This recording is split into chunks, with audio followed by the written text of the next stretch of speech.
वीरेंद्र जी को इनवाइट करता हूं। वीरेंद्र जी, क्या स्टेटस है भाई, बताइए कौन भारी है, 8वां वाला या फिर आलोक रंजन का क्लियर हो रहा है, किसका क्लैरिटी ज़्यादा है? देखिए, महाराष्ट्र विधानसभा में एक नारा लगा था कुछ दिन पहले कि 50 खोखे एकदम ओके। तो ये मौका फिर आ गया है कि ऐसे नारा कुछ गूंजेगा। और विधायक पिछले काफ़ी समय से जब भी राज्यसभा लोकसभा और विधान परिषद के चुनाव होते हैं निर्विरोध हो जाते, निराश रहते थे। अब उनका सम्मान बढ़ेगा, उनकी पूछ बढ़ेगी। निराश क्यों रहते थे वीरेंद्र जी? भाई, जब निर्विरोध चुनाव हो जाएगा तो पार्टियां एक तो अपने विधायकों को बुलाती नहीं, दावत नहीं देती, होटलों में दावत होगी, विपक्षी दल के लोग भी हाथ जोड़ेंगे, रात बिरात कहीं बुलावा आ सकता है, तमाम सारे सम्मान की संभावना बनी रहती है। और संजय सेठ अगर 8वें प्रत्याशी हैं, लखनऊ में शालीमार बिल्डर, इतना बड़ा उनका नाम है, कई हजार करोड़ के बिल्डर हैं वो। और संजय सेठ वो आदमी है जिनके लिए मुलायम सिंह ने तमाम नियम कानून तोड़ दिए थे। जब उनको राज्यपाल ने एमएलसी नामित करने से मना कर दिया तो मुलायम सिंह ने कहा कि मैं कैबिनेट मंत्री बनाऊंगा संजय सिंह को इन्हीं अखिलेश यादव की सरकार में। और जब वो मंत्री नहीं बन पाए तो उनको राज्यसभा भेजा था। अखिलेश यादव की उस समय उत्तर प्रदेश में सरकार थी जब वो राज्यसभा में गए। बाद में वो टूटकर भाजपा में चले गए, वहां फिर वो राज्यसभा में बने और कहा गया भाई व्यापारी आदमी है, कहां तक दबाव झेलेंगे। अब आज वो फिर मैदान में आए हैं।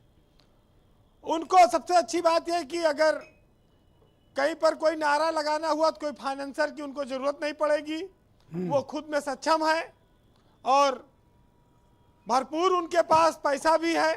तो राज्यसभा में चुने जाने के लिए सब जो शर्तें होती हैं उस पर वो खरे उतरते हैं। लेकिन एक बात जो समझ में आई जी कि भाजपा अपना 8वां प्रत्याशी उतारती नहीं। अगर ये पल्लवी पटेल का बयान ना आया होता, इससे जो है बीजेपी को ताकत मिल गई कि कहीं ना कहीं समाजवादी पार्टी में मतभेद है, असमंजस है और पल्लवी पटेल का एक वोट और मौर्य के इस्तीफा इसी में हो गया और बीजेपी ने को लगा कि क्या पल्लवी पटेल संजय सेठ को वोट दे सकती है? देखिए, भाजपा वो पार्टी है इस समय जो चोर और पुलिस दोनों अपने जेब में रखे हुआ है। वो पल्लवी पटेल का भी वोट ले सकती है, उनकी बहन का भी वोट ले सकती है और दोनों आपस में गहरी दुश्मनी है, जानी दुश्मनी है, लेकिन भाजपा वोट दोनों को ले सकती है। ये इनकी खूबी बन गई है इस समय। तो चाहे दावत खिलाए के लिए चाहे दूसरे रास्ते से ले। ब्रजेश जी, पल्लवी पटेल और स्वामी प्रसाद मौर्य ऐसे मौके पर आए, बोले, जिसकी वजह से संजय सेठ ने नामांकन किया। लेकिन पूरा विपक्ष सब मिल जाए, खाली सपा और कांग्रेस एक साथ रहा तब वो बीजेपी 289 से ज्यादा नहीं जाती है और 296 वोट चाहिए उसको जीतने के लिए। हाँ, 6-7 वोटों का ही प्रबंध करना है। 7 वोट वो कहां से लाएगी, ये बड़ा इंपॉर्टेंट है और बिना विधायकों की खरीद फरोख्त के यह संभव नहीं है अगर चुनाव होता है तो। ये दिव्य जी का जरा बताओ कि ये द्वारचार तो करा लिए लेकिन घर के भीतर नहीं जा रहे हैं। आज 9 विधायकों की फोटो एक जयंत चौधरी ने जारी की है, उसमें से 4 तो सपा के पिछले टिकट पे विधायक रहे हैं, वो तो सपा के सब वर्कर हैं उसमें बैठे हैं। अब ये क्रॉस वोट की हिम्मत जुटा पाएंगे वो लोग क्या? अब ये देखिए ये बांध के रख पाएंगे कैसे हैं? यही तो कह रहे थे कल ये लोग कि सिंबल हमारा आदमी उनका। अब आज वही सामने आ गया कि 4 तो वहां सपा के हैं जो विधायक हैं आरएलडी के पास। अगर वो कल को आरएलडी उनको टिकट नहीं देगी, लौट के उनको फिर सपा में आना है। अरे यही हाल तो एसबीएसपी में है, उनके यहाँ भी यही संकट है। पता नहीं राजभर की कमांड लेंगे कि नहीं लेंगे वो सब। अब उसके बाद आते हैं राजभर। राजभर के भी 2-3 विधायक हैं जो सपा से हैं। अच्छा, अब्बास अंसारी तो जेल में है, उनकी बीवी को भी जेल में डाल दिया था।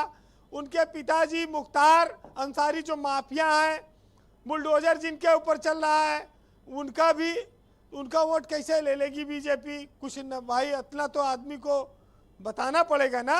आज चर्चा थी कि ओम प्रकाश राजभर थोड़ा सा नाराज हैं, संपर्क में नहीं हैं। अनिल दुबे भी अभी कह रहे हैं कि स्क्रूटनी के बाद बताएंगे। कोई निगोशिएशन चल रहा है क्या इन लोगों का?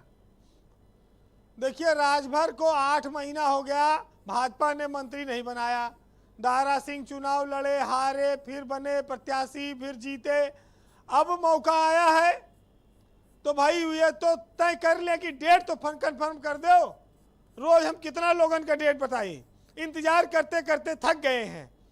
और इन मौके पे अगर गच्चा हो गया तो नुकसान तो भाजपा का होगा।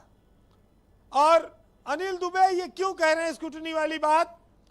इनको लगता है कि या तो विपक्ष से समाजवादी पार्टी किसी पर्चा खारिज होगा या बीजेपी इनका पर्चा वापस लेगी। दोनों बातें हैं। संजय सेठ लोग राज्यसभा सांसद रह चुके 2 बार, एक बार सपा से, एक बार भाजपा। आज लेकिन जब वो बयान दे रहे थे तो बहुत उत्साहित नहीं दिख रहे थे। चाहते तो नेता मजे हुए शब्दों में जवाब दे सकते थे, दिया नहीं उन्होंने। तो पता नहीं भरपूर मन से लड़ने आए हैं या खाली पर्चों की जो स्क्रूटनी तक की लड़ेंगे। ये भी सब बातें आने वाले वक्त में पता चलेगी। कंक्लूड करें जी। देखिए, एक बार प्रीति महापात्रा को लेके आई थी बीजेपी, चुनाव लड़ी थी राज्यसभा का गुजरात से।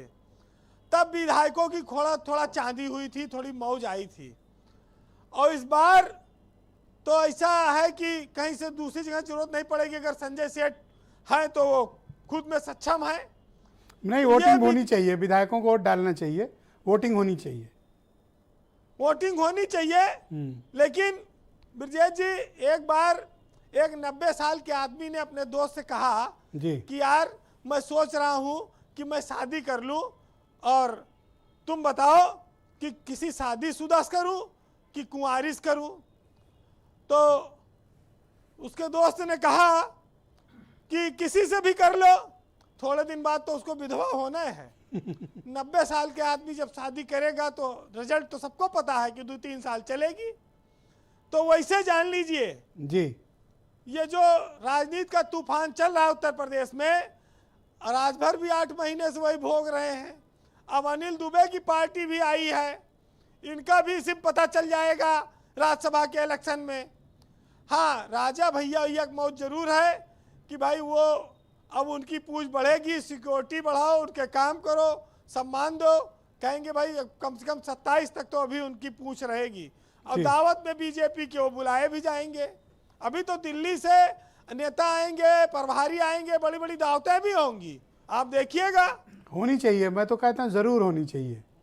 बहरहाल सुनिएगा, राजकुमार सिंह लखनऊ के पत्रकार हैं, उनका एक शेर है बहुत अच्छा इस मौके पर कि बरसता है और ना ही खुलता है, मन बस खाली बादल सा घुमड़ता है। वो इस खूबी से है साथ मेरे, न खुल के मिलता है और ना ही बिछुड़ता है, हर किस्सा अधूरा है। यही बात राजभर और इन पे लागू हो रही है। अनिल दुबे नए नए बैटिंग करने आए ना, ये भी खुल के नहीं खेल रहे हैं। बहुत शुक्रिया बीरेन जी आपका, धन्यवाद।